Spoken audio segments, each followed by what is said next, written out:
The cutter, when he's cutting a color gem, has a completely different set of priorities. It's all about color.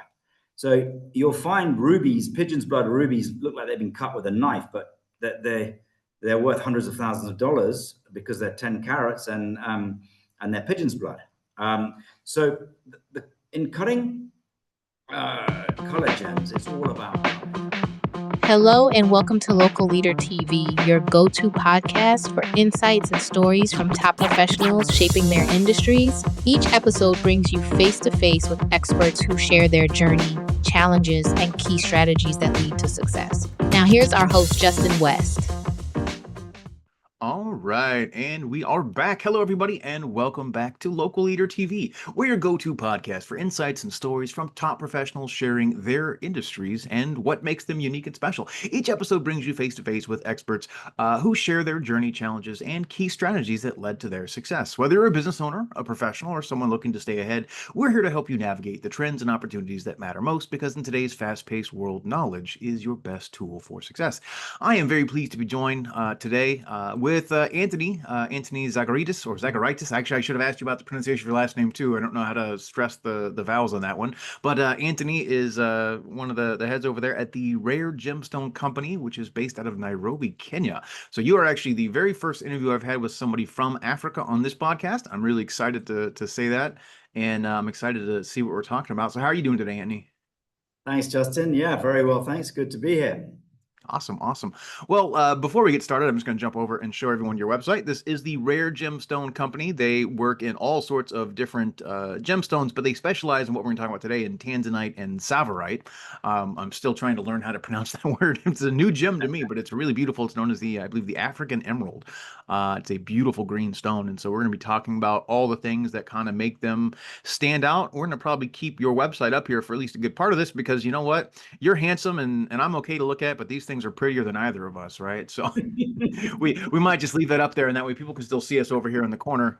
But yeah, you've got some beautiful gems on your site and some really neat stuff as well. We might poke around your site as we are talking today.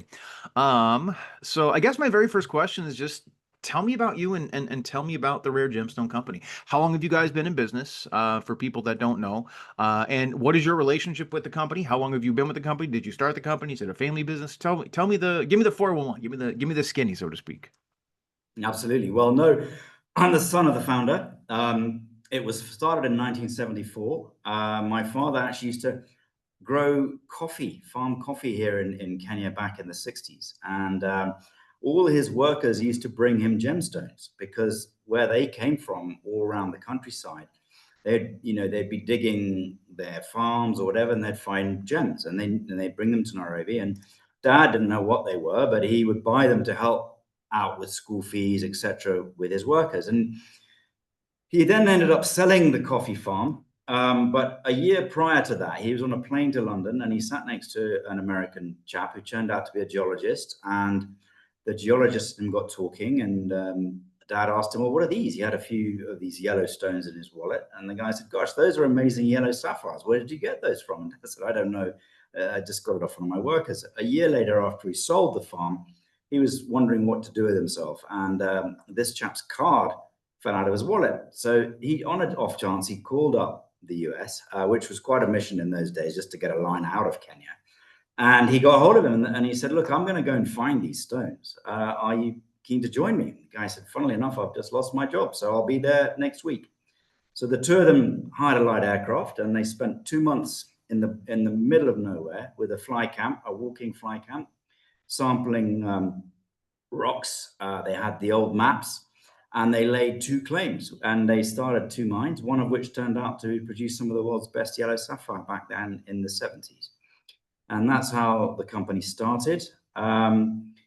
We then grew. We did aquamarine mining, ruby mining. By the time I joined in 98, after I'd done a degree in the UK in business, and then I went to the GIA in California to study gemology. My father had died, but we had moved into rough export, mostly to Germany, where some of the world's finest colored gems are cut. This bit like the Antwerp of the colored gem world. And that was our main business at the time. But we wanted to go further up the value chain. get into the really fun part. And so we made the conscious decision to specialize in a niche. We were going to do the top 1% of all the gems we dealt in. So what you're looking at there is dragon garnet, a very rare gemstone, only found discovered a year ago in Tanzania, a place called Ruangwa.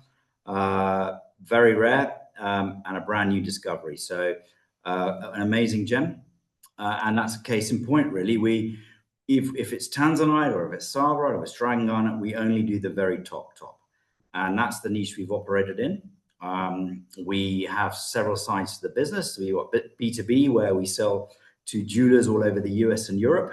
And our fastest growing area is B2C, where we sell direct to the consumer. It basically is mine to market. It allows somebody looking for a very fine Tanzanite, whether it's for an engagement ring or a piece of jewelry, to buy that. We have a build your own jewelry engine where clients can actually choose one of those gems. If you click on one and then you select a setting, it will actually put that gem into, if you click on that select a setting button above you, and then let's say you want to make a ring or a pendant, and it will put that gemstone into those settings so you can see what it would look like. You can change the gold color, and then on the fly, the algorithm will actually work out how much gold, how many diamonds, what the weight of everything is, and give you a price right at the end there. And then we custom make it. Wow. So that's now a combination of new world and old world techniques. We use 3D printing, CAD design. And these are some of the celebrities we've worked with over the years. Sting was one of our big ones. You might remember old Paul Allen there, from co-founder of Microsoft, the Queen of Norway. James Earl Jones, recently deceased. Kit Gwynn, she's a minor celebrity, but she was on TV. And Robert Zemeckis, who did Back to the Future. These are all clients of ours over the years. Most of them come out here on safari and then end up in our showroom. Awesome. So this is a bit of some of our mines back in the early days. You can see the bush there. We were right in the middle of nowhere. We had a big camp. We set up a camp, and we usually had to put in a road and truck in food and water for everyone working for us. This is our headquarters in Nairobi. That's Nikki, one of our gemologists. So yes, right now we're positioned as higher up the value chain. We do the top 1%. We have our own goldsmiths and lab and everything in-house. You kind of have to do that here. But we're very well set up, and we're literally vertically integrated. We do everything. Wow. That's awesome. Now, you say you work in the top 1%. That means you find 99 other gems for every one you don't bring to market. What do you do with those? That's correct. That's correct. Yeah. So when you're looking at those collections online, those are selected from thousands of gems. They're the best ones. What happens to the other 99%? They'll find their way into other channels of distribution. For example, the very lowest stuff usually goes to Bangkok or India. India has 1 billion people. They love jewelry, but they don't necessarily have large discretionary income. So they'll go into silver settings, and they'll be a much lower price point. The very small stuff will go to Bangkok, where it's cut into tiny calibrations. Like if you look at that ring there, it's tiny little diamonds, would be tiny little Tsavorites. They'd go into pave settings. They'll be sold onto the big jewelry houses. But the fine pieces we keep for our online collections. Gotcha. Go ahead. No, I was just saying that's 3D printing. Those pieces have just come out of the 3D printing. They're going to be cured there. And then we use the lost wax casting method to create molds and pour molten gold in and create. Then our master goldsmiths here will do all the settings. Very cool. They do the finishing. Yeah. This is a nice video in the background. This is really kind of neat to even just watch. You can just keep narrating what we're seeing. It's kind of neat to see that. This is Totan, one of our top goldsmiths. He's from India. Been doing it since he was very young. He's very talented. There's a Tanzanite piece of jewelry having an appraisal signed for it. That would be just prior to it being shipped out. I think that went to the US or maybe to Italy. I can't remember now. Yeah, so we're basically looking to keep going further up the value chain. And expand our online, inventories of virtual jewelry, to give virtually limitless opportunity, options and permutations on what you can do with each of these stones. Like this is a very rare, fancy colored Tanzanite. You don't find these very often.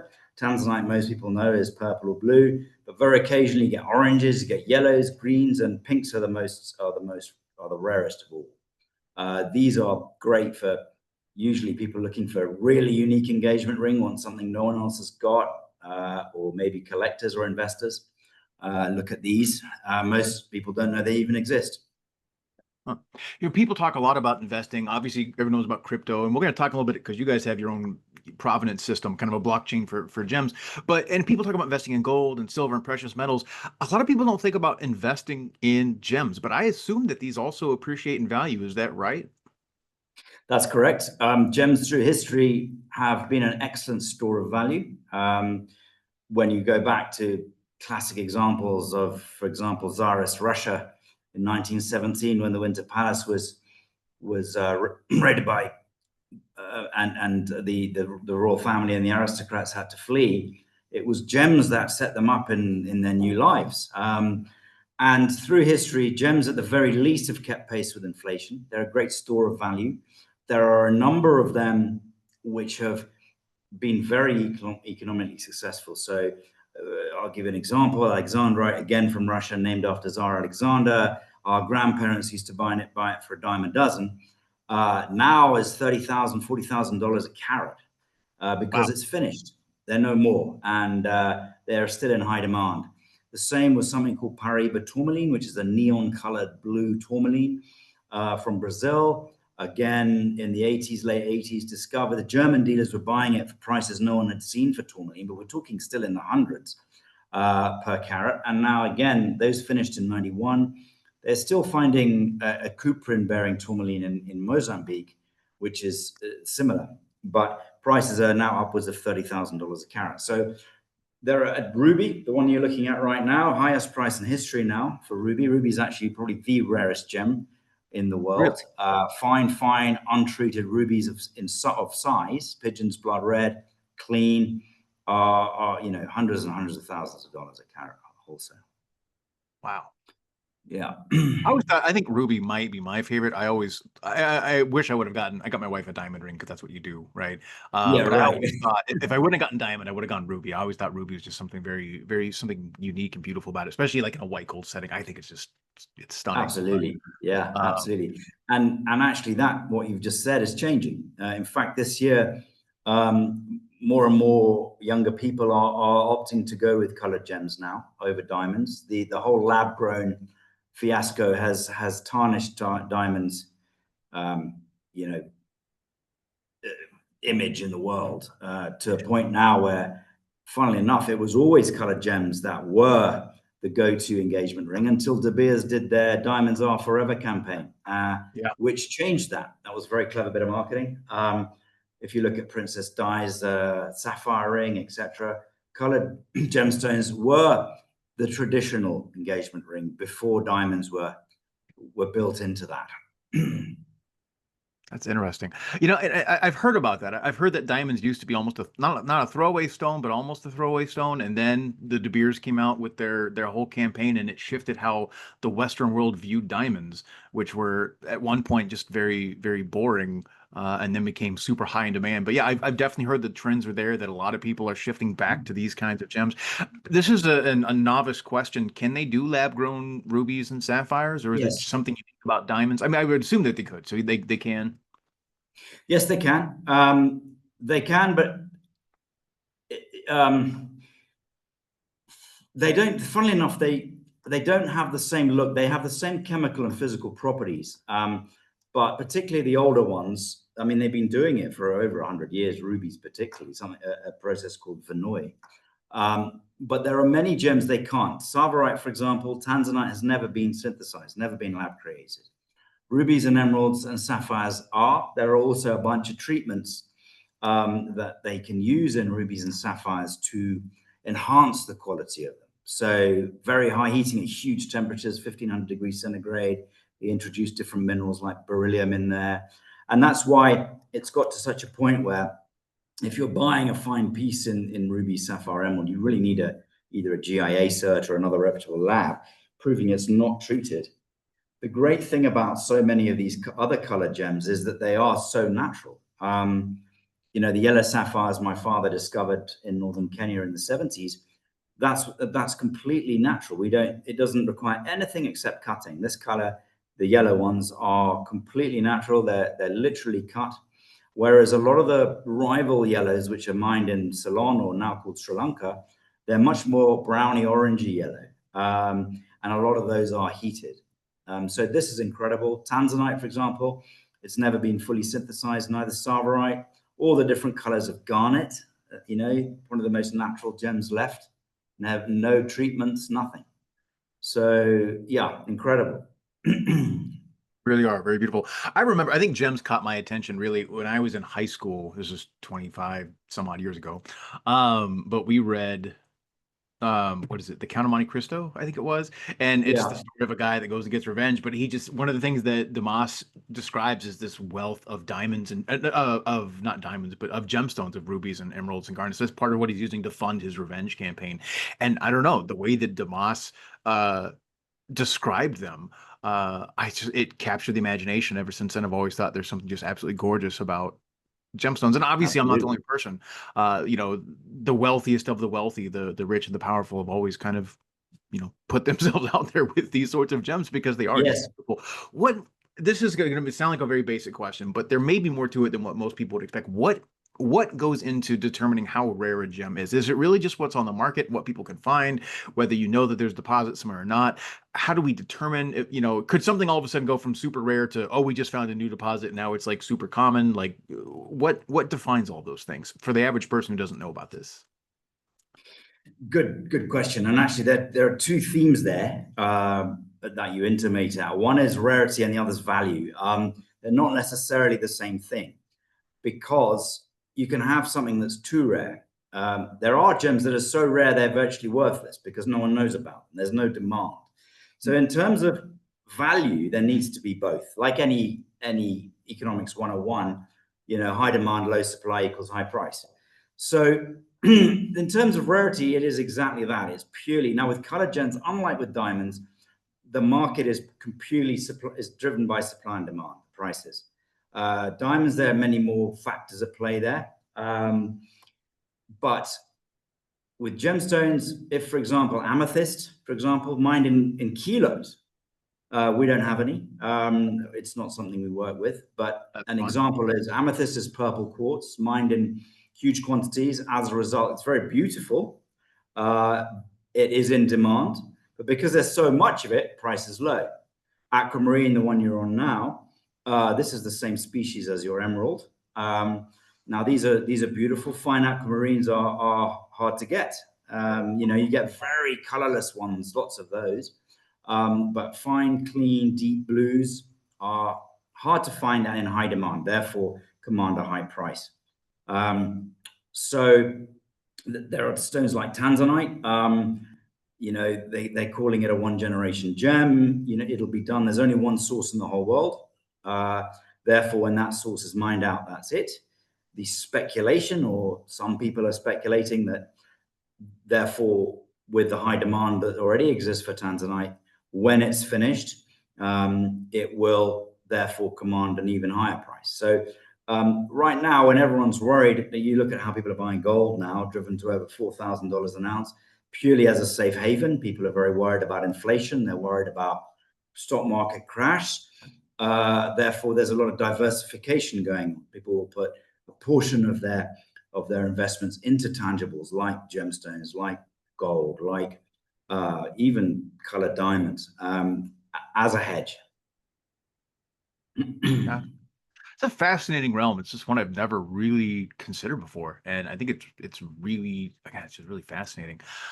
So I want to ask, because I just clicked on this and I saw here that, you know, talking about the provenance that you guys do, and it says here provenance has become an important factor in the gemstone industry. Being based at the source of these beautiful wonders of nature has allowed us to build a blockchain system, more or less, that people from mine to cutting and laser inscriptions, which enables us to offer the gemstones full provenance. Tell me about that, and why is that important? Who cares about that, and why should they care about that? Well, obviously, you know, anyone who's watched Blood Diamond with Leonardo DiCaprio will have some worries about whether when they're buying their gemstone, it has any sort of connection to any of that kind of thing, to warlords or luckily with colored gems, it's not really the case. Colored gems are not mined the same way as diamonds. Diamonds form down in the mantle, 100 miles below the Earth's surface, and they're pushed to the surface in what they call kimberlite pipes, almost like a volcano. They're erupted to the surface like a bubbling of magma. And then years later, along comes De Beers or whoever it happens to be and plonks a diamond mine on the top of it, of that kimberlite pipe. Gems, colored gems form very differently. Minerals rush down through the rocks, carried by rain and other weathering, and magma pushes up from below. And when the magma and the minerals hit, you get something called metamorphism, where the rocks recrystallize. And this is when crystals like these form. And some of them, like certain, like emerald, aquamarine, they form in pegmatites, veins. And as a result, then they're often not commercially viable for a big company to come in and mine it. And often it's small scale guys. I mean, you look at how opal's mined in Australia, you know, crazy guys building their houses underground. Artisanal miners in Africa, it's one of the most grassroots industries. It's one of the ones that can change people's lives. You know, you can start off as a farmer, and before you know it, you're mining gems. And some of them become very, very good at it, even without training. They almost have a nose for it. It's quite fascinating. I'm out there a lot. We build relationships with these miners. So if you look here, that's that aquamarine piece before it was cut. So our system, every one of the miners we work with has our blockchain app on their phone. So when they produce stones, they will photograph it. The app gives it a date stamp and a time, and that comes into our system. We can see what's being mined. Then when they're ready, they collect up a parcel, they come to Nairobi, and we will bargain with them and buy their production. At that point, we rephotograph it, and that goes into the blockchain. Then the next step is cutting with our cutters in-house. And finally, we laser inscribe the stone with a report number, which basically locks in each of those steps of the block. This explains basically the journey of rough. There's no sound, but basically it's telling you that, you know, we go from the very, this is part of Kenya. These are some of our cutters. Como there has been with us for 40 years. These are mines. So this is actually a Tanzanite mine. This is some of the yellow sapphire we are mining. That's me going into a mine with some artisanal miners. They've only been in it 2 years. They've done extremely well for themselves. There's our app. We then produce provenance reports for every gemstone. So it tracks it right back to where it came from. And when you're buying your piece, you therefore know where it came from. Now, people love that on many levels. It's the mystery of gems is wonderful. There's that mine. That's a ruby mine in Mozambique. But also the ethical sourcing part, which is now becoming more and more important. So here, for example, these guys are incredible. This is a chap called Jeremiah and his three brothers. They have a Tsavorite mine, and they've gone from rags to riches. They've done extremely well over the last 5 years. Here is in our lab, we're weighing a cut piece there. This is laser inscription. The stone's being lasered there in our lab. And then finally, the stone gets loaded up into our system, the final section there. And then that's linked to our online portal so that every piece is reachable. So the last bit that's coming to that are videos of every mine. So those are being filmed this beginning of next year, so they can all be up. But everything else is already there in that provenance system. That is fascinating. Like that really, okay, and I want to say something right now that is kind of blowing my mind in the best possible way. I'm showing these videos, and it'd be so easy just to have stock videos, stock photos, B-roll. You know, most people would do that in a video. It's kind of explaining. You're literally telling me this is so and so. I know him. I met him. I was visiting with him. I Right. helped them build their farm. You know, helped them. You know, sell their gems or bring Yeah. them. Like you know all these people. You know the person in the lab. Like this isn't. It's not stock footage. This is literally your guys' operation. Again, like you said, top to bottom, this is all you guys, and this is you doing what you do, and you know it so well that you literally know all the people, at least a good number of the people in the video. I'm Right. floored by that. The two guys that were down in the you said the Ruby mine or whatever, and he's like, oh yeah, no, they've done really well for the last couple of years. They've been working on us Yeah. for 2 years. Like you know who they are. Yeah. You're down clearly you're down there with them. You're visiting them, and I just think Absolutely. it's Yeah. so amazing that you're so dialed into what you guys are doing. I'm sorry, that's kind of blowing my mind in the best possible way. So Thanks, Justin. Yeah. awesome. That is legitimately very cool. So let's talk a little bit about some of the things that really you guys specialize in. The two things that we Mhm. were talking about beforehand was, of course, Tanzanite and Tsavorite. So let's talk about Tanzanite first. It is unique in that it's only found in one place in the world, like you said, Tanzania. Which I'm assuming is where and why it gets the name that it has. Right. Tell me the story about it. What makes it so unique? And how much is there in the world? How long until it's gone? And why is this such a unique gem that people really should be looking at collecting, if I could say that? Absolutely. So discovered in the late 60s, and what had happened was, or the legend goes, is that there was a huge bushfire that came through an area of Tanzania, and some Maasai tribesmen that were walking through the bush afterwards spotted these crystals sparkling in the sunlight on the top, and they grabbed them and they walked to the nearest town. It's called Arusha, which has become the sort of big gem town in Tanzania over the years. And a tailor there who dabbled in gemstones called Manuel de Souza thought they were sapphires and went rushing up into the hills to sort of peg his claim. But there was something funny about them. They didn't look like sapphires. You know, you took them inside and they sort of changed color, almost went purple and red. So these eventually found their way to New York, to the desk of Harry Platt, who was the grandson of the founder of Tiffany and Company. And Harry Platt was extremely excited by this, and he called it the most exciting gemstone discovery in 2,000 years. And it was him that named it Tanzanite. And for the first 10 years, Tiffany's had exclusive rights to the stone. They marketed it heavily. It was their baby. And then history changed massively. Tanzania turned socialist or communist. Everything was nationalized. Everything shut down for a period of time. And when things changed and Tanzania opened up again in the 90s, it was reorganized into three blocks, A, B, C, and D. Blocks A and B are artisanal mines. Block C was one big multinational, which has since closed down, actually. I think they basically got to the point where it was uneconomical for them to mine at that level because they were down 500 meters and they weren't producing enough.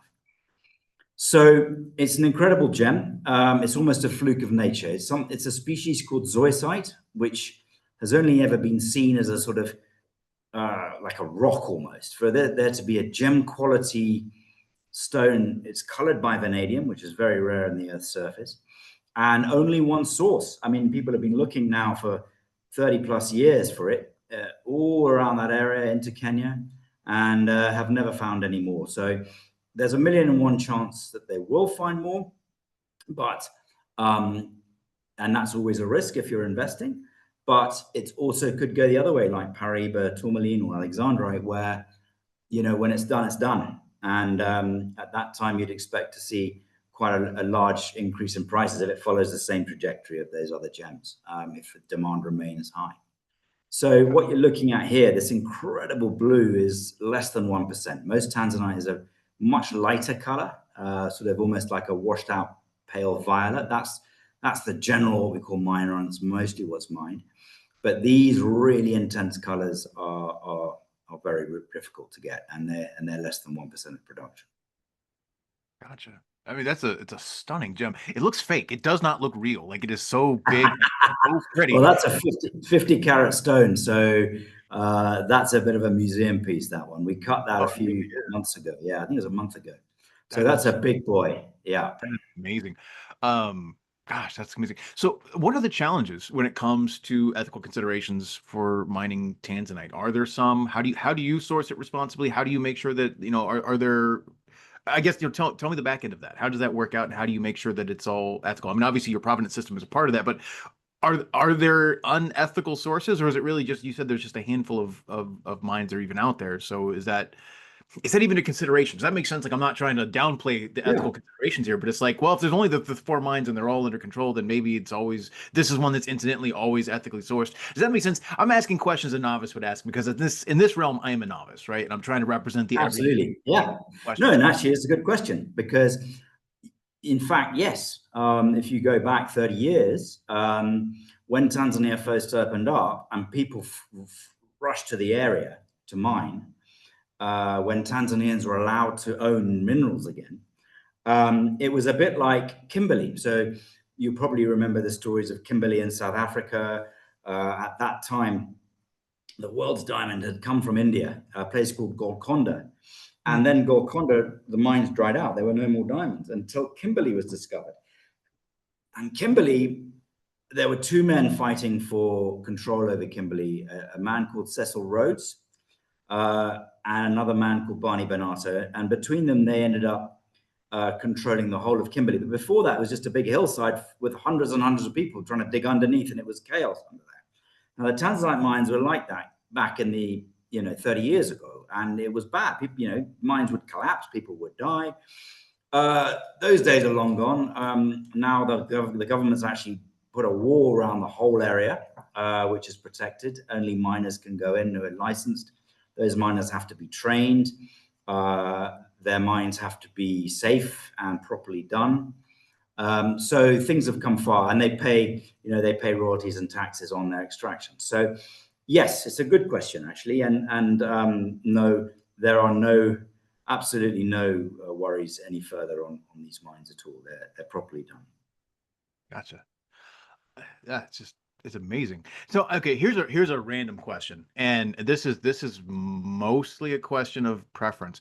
What do you think is the best cut for a gem? And I'm assuming every time you get a gem, you look at it and you're like, well, this is roughly the shape, so it's going to be Mhm. just like you cut it based on the size of the raw mineral. Is that Correct. is that right, or is that not correct? And is there a better cut or a worse cut, or some cuts just inherently worth more, or is it really depend on the gem and the size and the carat and everything else, and the cut, the clarity? I know when I bought the diamond for my wife for her ring, the cut, the clarity, the carat, and something. There's like the four C's. I don't remember what the fourth one was. Carat weight. Yeah. Cut, clarity, color, carat weight. Color and carat. That's right. Color was the other one. Correct. So Uh, yes, those four C's pertain to color gems as well.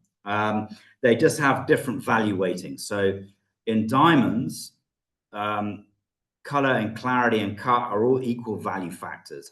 And in fact, in diamonds, because the beauty of the diamond comes really from the cut. If you look at a piece of rough diamond, it's pretty boring. It's like a waxy thing you'd walk past if you saw it on the bottom, on the road.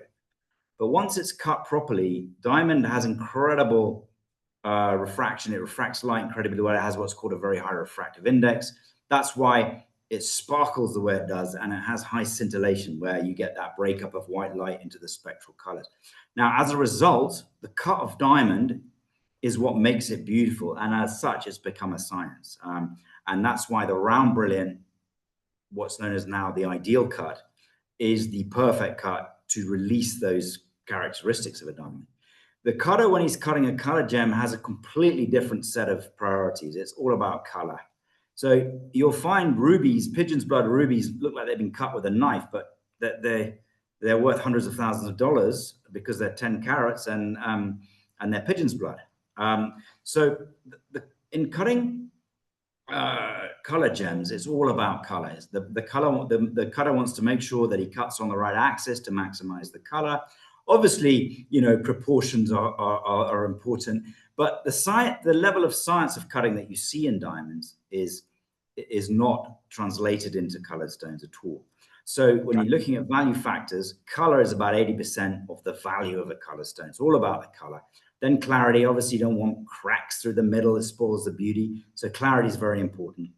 Carat weight, so the bigger you get in fine qualities, the rarer a piece is. For example, to find a 5 carat ruby, this quality would be really, really hard, really rare. I'm losing your Unheated. audio every so often. Can you go Yeah. back and say that again? A cut of this stone, this quality you were saying, and then your audio. Every so It, often it cuts out for just like 1 second. It's not been super detracting, but I missed what you said there. I just said that, yeah, to find a 5 carat stone like this, that's this clarity, this color, is extremely rare. So, of course, the price will be very high. So, carat weight's very important. So, the per carat price, as with diamonds, increases in the same quality bracket as you go up in weight. And Tsavorite's a classic example because even a 2 carat fine Tsavorite is very rare. So, the jumps in price in Tsavorite are marked. I mean, if you look here, this 9 carat stone, we cut this not many weeks ago, and we haven't seen something like this in 15 years. A flawless 9 carat top color Tsavorite is unheard of. So price is high. The same color and clarity in a carat would be about $800-900. So you can see how exponentially the price per carat rises as bigger stones are found. Gotcha. So, what is your favorite cut? Since it's more about accenting the color, do you have a Yeah. cut? I love this cut we're looking at. It's called an octagon or an emerald cut, if you like. It's not actually a brilliant cut. I just love the way the stones glow with it. They don't sparkle, but they glow, and I do love that about emerald cuts. Could see that. I could see that 100%. Yeah. Oh, Yeah. God. They're really beautiful. How big is 9 carats? If I was holding that in my hand right now, because I feel like, I mean, here it looks huge, but I can see it between the fingers. So we're still looking at something that's like not. Yeah, it's still not big. I mean, if you scroll to the right there, you'll see it on a hand. So just next, yeah, there. That if you scroll, see where all the images are. Yeah, there we go. So even that's not big. If you went back to the Tanzanite and had a look at the 50 carat, you'll see that's a big stone. But in Tsavorite, a 9 carat is extremely rare. I mean, of course, you get 9 carat stones that are very low quality. They'd be sort of very washed out color full of cracks. But this forest emerald green flawless is an extremely rare occurrence. I mean, this is a proper investment stone. Wow. That's really neat. So let's talk now about the Tsavorite then. It's called the African Emerald, right? What makes it distinct from a regular emerald, and why is it important? Tell me about it. Yeah, so what makes it distinct is purely the fact that it's a different species. So every gemstone belongs to a species. What a lot of people don't realize is that emerald, aquamarine, and morganite are all the same gem. They just have different trace elements, different impurities in them. So that blocks out part of the spectrum, and the human eye sees different colors. Tsavorite's actually a green garnet. It is a garnet. Now, when most people hear the word garnet, they think of their grandmother's sort of dark browny red thing, which is actually an almandite, or what we call commercial garnet. What people don't realize is that garnet comes in a range of colors. We even have color change garnets that change in different lights, like Alexandrite. In daytime, they look green like an emerald, and at nighttime, they look red like a ruby. Really? So if you go to other rarities there, bottom left, and let's have a look. That top left one, maybe, or even the Marquise. Yeah, that one will do. Let's have a look at that guy. So during the day, he's going to look green, and then as he turns, we switch on the yellow light. So at nighttime, you've got incandescent light bulbs. You've got warmer light bulbs. During the day, you have a higher spectrum. So it'll change from green to red, depending on the light it's looked at under. And that's what Alexandrite does. The gemologists never thought garnet could do this until the last 20 years, because it's what's called a singly refractive gem. But some of these stones being mined in Tanzania and Kenya are mind-blowing, actual full change. So incredible stones. Wow. That is fascinating. Sorry, I'm still just kind of taken back by the beauty of these things. I mean, they really are so. It's amazing, and I've never seen a gem that really it's known as for changing color depending upon the light like that. I mean, it makes sense. Light changes colors. I mean, it totally makes sense. I get it. So, on a physics level, I totally understand it. But like, That's kind of that's amazing. That really is Yeah, that's it's amazing. mind-blowing stuff. Yeah. So, um, so tell me about Tsavorite, right? Is this also close to the rarity of Tanzanite? Is this something that is more rare, less rare? Where does it come from in general, and what makes it so unique? So it's rarer than Tanzanite, particularly once you hit 2 carats. Um, the name Tsavorite. So it's, as you mentioned earlier, it sounds a bit like it's from Russia, Tsar, but actually has no connection whatsoever. Tsavo, spelled Tsavo, is our biggest game reserve. It's hundreds and Ah, hundreds of square miles of nothing, okay. except lions and thornbrush. And that's So you where have the this is lions out found. there mining for you? Is that what's going Yeah, on? you got to be careful. Actually, my dad's had lions many times through his camp when he was doing it. You've got to be a bit careful. But it was also named. So a year after Tanzanite, this stone was discovered, and it was taken again to Harry Platt in New York, Tiffany and Company, and he blew his top over this one too. They're sister stones, actually. This is a 1.2 billion year old gem, and Tanzanite's 500 million years. So Tanzanite formed when Mount Kilimanjaro was created. That metamorphic event created Tanzanite. And in fact, a lot of the crystals that are Tanzanite today were Tsavorite. They recrystallized as Tanzanite when Kilimanjaro was created. So the magma that came out melted the rock, which recrystallized. They're very close chemically and very much sister stones. Gotcha. Now here's again the two different cuts. They're so unique here. Like this one, I can see all the little Little faces of it. It's fan. hard to see Yeah. on the. I'm gonna zoom in without like losing the page. Whereas this one, it's almost like spiraling down in. Like it's a Yes, very that's right. different, That's a good point. Good analogy, actually. Yeah.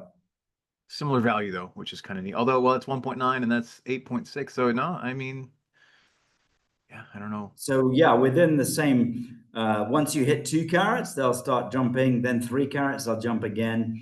I think that one. What do we got there? That's a 4 carat there on the right. I think. Yeah, that's a 3.7, 3.7. Yeah. very rare, flawless. Curzon. So Koranzi. Now Koranzi, there's a single mine that has not. So Tsavorite's generally colored by vanadium. Vanadium is what makes it look green. And there's one mine, it's a little further south than where most of Tsavorite is mined. It's called Kuranzi. And that mine has chromium as well as vanadium. And it gives it a slight blueness, which is hugely coveted by connoisseurs of the stone. Now, most Kuranzi production is tiny and very included. So when they find big crystals that are clean with that characteristic blue-green color, it's a very exciting time. Here's a random question. So you just told me that Tanzanite and Tsavorite were both discovered really in the last 5 years or less. We'll just say in a 5 year period. These are two stones that nobody had. 1967. Yeah. Oh, 50 years. Sorry. Okay. Sorry. I did the math on that wrong, I guess. But how many Yeah. other gems are there out there, do you think, that we're going to discover in the near future that are just unheard of? And how many of those are going to be in your backyard, do you think? Is there something unique about where you guys Yeah. are that lends itself to these, the mineral deposits of Africa, the rains, which I'm told keep away the vampires because they bless the rains in Africa. So, Right. Absolutely, Toto. No, yeah, you're absolutely right. Yes, we are. We have a Precambrian belt. It's called the Mozambique belt. It spreads from southern oh, I'm Mozambique losing. right up through Ethiopia. And that's why we basically mine every colored gem here, from emeralds, rubies, sapphires. I mean, the world's best ruby deposit now is in Mozambique. Ethiopia, for a short time, produced Colombian style emeralds, fantastic. Actually, probably very much related to the Colombian emeralds from the days when all the continents were together in one in the Pangaea. But it's a very mineral rich belt. It's mostly, there will definitely be new discoveries. There will definitely be, I think, never say never. With what we've seen, and the possibilities are very high. Yes. I'm hoping you discovered it. I feel like Zagorite has a good sound to it, a good I'm with ring. you 100%. I love that. I never thought of that. What a great name. Out there and exploring. Zagorite. When you find it, I want a stone. You have to send me one, okay? When you find Zag, That's a deal, Justin. That's a deal. that's awesome. So, what do you think? I know that we've talked about this in the past. I know that you said that again, Tanzanite, Tsavorite are your two like flagship, if I can say products. I don't say product. That feels like it cheapens them, right? But the two gems that you guys really excel in. Obviously, you do a lot of other things as well. What does it take to get people to know those? It sounds like, um, I was trying to frame two different questions, and I think I'm losing both in the process. How do you get knowledge of these out there? I mean, obviously you're on a podcast, doing some media and stuff like that, but what influences whether people love these or not? Is it working with companies like Tiffany's, and is it a De Beers campaign, or how do you get the word out? Well, like, again, good point. And you mentioned part of that, obviously. The marketing that Tiffany's did in those early years was big. And then Tanzanite had a big push through the first 20 years of this century, when one of the blocks was taken over by a multinational, which was called Tanzanite One. They set up a foundation in New York called the Tanzanite Foundation. And this followed the De Beers business model. De Beers business model was always based on pull marketing. So there was some statistic out there in the 90s that if you flick through the cable channels at that time, you would find it, and you spent 3 seconds on each cable channel, you would find at least 3 De Beers adverts. And that was true. They really pushed it out there to the consumer, and then the consumer would walk into the jeweler and say, I want this. And Tanzanite had the same treatment. Obviously, they didn't have the financial resources De Beers did, but they had fairly strong resources, and they did a lot of marketing, and people wanted Tanzanite.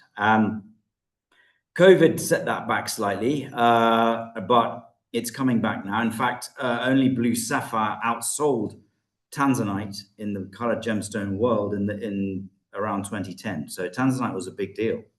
Tsavorite has not had that, purely because it's too rare, in the sense that if a jeweler wants to sell a green stone, he can get a 5-carat emerald pretty easily. Whereas, a 5-carat Tsavorite is a tall order. So now what's happening is that with the internet, people are just so much more informed. Someone wants an engagement ring, they want something unique. We've done a lot of dragon garnet engagement ring. It's only been around 6 months. Suddenly they want something different. They don't want what everybody else has. They're like, I want to give my fiance something really different no one else has got. And they do some research, and they get on the internet, and now they ask AI, what's a really cool stone, a new stone? Dragon garnet. Wow. And then they start researching it, and they get excited about it. So dragon garnet, here you go. If you put it under UV light, it does this. It goes neon red. Huh. And it changes in every light. So it looks like a dragon's eye, green with flecks of pink and purple. It goes pink in daylight. It's an incredible gem. And there's only one place in the world it's found, in a place called Rango in Tanzania. But the world has changed enormously. I mean, people have information at their fingertips in a way that they never had before. So, and we're finding new generations they want something unique. They want something for themselves. And that's what is leading the drive for, and the demand for, something different, something rare. And that's really what's driving it. Fascinating. Do you think things like Tanzanite and Tsavorite, they're going to continue to rise in global popularity, global recognition? And do you worry about things like overmining and availability? Yeah. Is that a big concern, or is that eventually we'll cross that bridge concern? That's exactly. It's the ostrich head in the sand approach to life, I think. What else can you do? You'll diversify. You already came up with a solution earlier. Who knows what else might be discovered? Dragon garnet was only discovered 6 months ago. So it's just taking it along for the ride. And one of the great things about this business is you just never know what tomorrow holds. I mean, in Kenya, we found an alluvial deposit of ruby in a place called Baringo. about 20 years ago now. And what alluvial means is it's not the primary source. It formed far, far away, and ancient rivers and weathering carried those ruby pebbles hundreds of miles from where they first formed, and then are deposited silt over the top, and it's a very poor area of the country. There's really nothing out there. And one day, this lady, this woman, was clearing an area. She wanted to grow some maize, and it's full of this stuff called lileshwa bush, which is quite a hardy bush that can stand incredible temperatures, and it has a shallow root system. And she pulled the bush out of the ground, and there, nestled in the roots, was this perfect ruby crystal. And so she had no idea what it was, and her son said, "Look, let's go to Nairobi, the capital, and see what this thing is." So they went to town, and Nairobi is pretty advanced on that front. Lots of people in the trade, and they went around all the dealers and cutters' offices, and everyone was battling to get this thing, and they got an awesome price for it and changed their life completely. I don't think the whole trajectory of their life changed on that day, and that's just a wonderful thing. That's what I love about this business. Not just the fact that you never know what you're going to see in terms of what's going to come out of the bush, but whose life it's going to change, and that's just it's just absolutely gratifying and fascinating, and it makes it a very interesting business to be part of. That's amazing. So how is the Rare Gemstone Company helping to preserve and promote these East African treasures for future generations? Well, obviously we don't have sole control over anything. So in terms of actually controlling, we don't. All we can do is obviously be a fair trade player. We build relationships with the miners we work with. I spend a lot of time down holes trying to advise new miners, particularly on which direction they should be taking, or what they're doing right or wrong. Every gemstone we buy, a royalty is paid, which goes back to the mining community, the community where the gems are mined, which builds schools and puts in boreholes and water. Some of these areas are very remote, and it can change an area. Some of these areas up north are arid deserts. You're talking about people who are living very basic lives, and suddenly a gem is discovered in that area. And even though you might not be the miner, every time a gem is bought or exported, a royalty is paid, which goes back to the community from which it came. So that's been pretty transformative. And yeah, it's really about getting the word out there, getting people to appreciate what they're looking at, and being part of the journey. And for my listeners out there, Anthony said he was going to definitely give away the fancy sapphire here to one of you that likes and subscribes. So please remember to like, subscribe, and share. Just kidding. No, he was actually Justin, you need to talk quietly off the screen here. $50,000 fancy Tanzanite. That was the one he was going to give away. No, it was the Tsavorite. He's going to give like, subscribes, and shares. So please, Tsavorite, right? Down below, somebody click that button, and maybe he'll send it to you. Just kidding. That's totally not true. He's not going to send you a 70,000 gemstone. Anybody that tells you they're going to do that is selling you something. So, but please feel free to like. What do you think somebody feels when they hold one of these gems? What do you feel when you hold gems in your hand? Sorry, Justin, you cut out there. Oh, no, that's fine. What do you hope that people feel when they hold one of your gems in their hand, or they see it set in jewelry? What do you feel when you look at them? So it's a funny thing. Even after all these years, there's so much mystery in these things. You're looking at something that's hundreds of millions of years old. I mean, that Tsavorite was there before the dinosaurs. That's an incredible thing. You're holding something so rare from the depths of our earth that's finite. I mean, we're living in a time where we're able to find these things. One day they won't be there. Not just the incredible beauty of the way they look, but once you start to understand the journey that they've taken to be there on your hand. This stone, 1.2 billion years, forming beneath the earth, the courage and the strength of the people who mined it, the 10,000 miles from bush of Africa to the US. Once you start to actually understand that journey, it really is quite remarkable, and it's very emotive. One of my favorite gifts I ever got, my wife got this for me years ago. I was a history major. I've got my degrees in history and philosophy. Very marketable skills. I can ask the deep questions in life, like you want paper or plastic with that, or you want Right. fries with that, plastic. But she got me a coin. There was a Byzantine coin from like the 600s. It was Emperor Justinian. I think it's Absolutely. 545, Yeah. something like that. And it's such a neat thing because I'm like, somebody used this coin 1,500 years ago. They used it to buy bread. They used it to Yeah.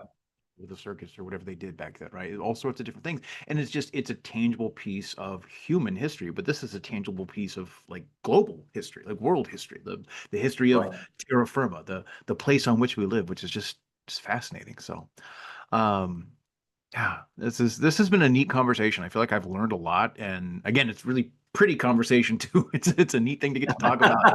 Right. Absolutely. Well, Anthony, we've already been talking for an hour, which kind of blows my mind. But it's been a good conversation. But I do want to be respectful of your time. I know it's getting late where you are. I'm here in the States, but you're over there in East Africa and Kenya. Are there any final thoughts or words that you'd like to leave our listeners with or our viewers with about what it is you guys do, how they can find you, or just any parting words of wisdom in general? That's assuming that I have wisdom, Justin, but very, very basically. Yes, you can Better find than us Socratic online. wisdom, because Socrates would say true wisdom is knowing you don't know everything. So clearly you've got at least a little bit, right? Justin, that's why this conversation has been so great. Saying things like that.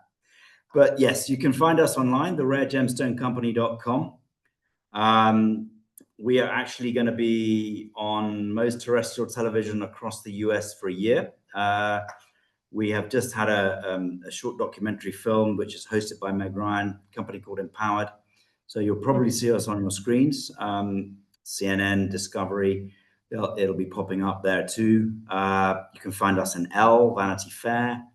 But basically, yeah, come and join us. Come and join this journey that we're building. We plan to build this provenance further, build it out, and increase that reach right back to the mine as far as we can. That's awesome.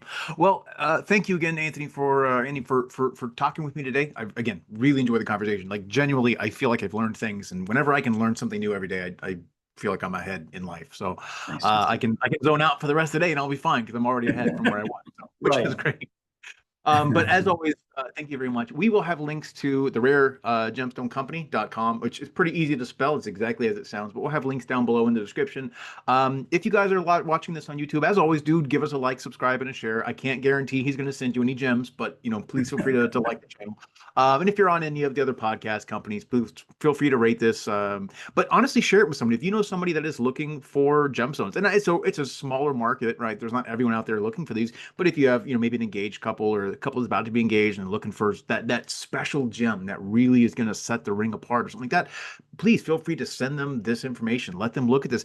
Again, let them learn about how to get ethically sourced, beautiful jewelry that makes a difference in the world, preserves the area where it is, and it is so unique. And again, it's an investment as well. So again, I don't know what else I can say. I'm really just kind of floored about this conversation. I've not had one like this in a long time. I tend to spend most of my days talking with attorneys, and nothing against attorneys. They're wonderful people and they serve important functions, but this is just it's a very different breed of thing, and I'm still just kind of fascinated by it. So but anyway, well, Anthony, thank you very much. I do appreciate you being on the podcast. And Thank you, until next Justin. time, this is Justin signing off and saying thank you guys very much for being a part of Local Leader TV in our community. Have a good one.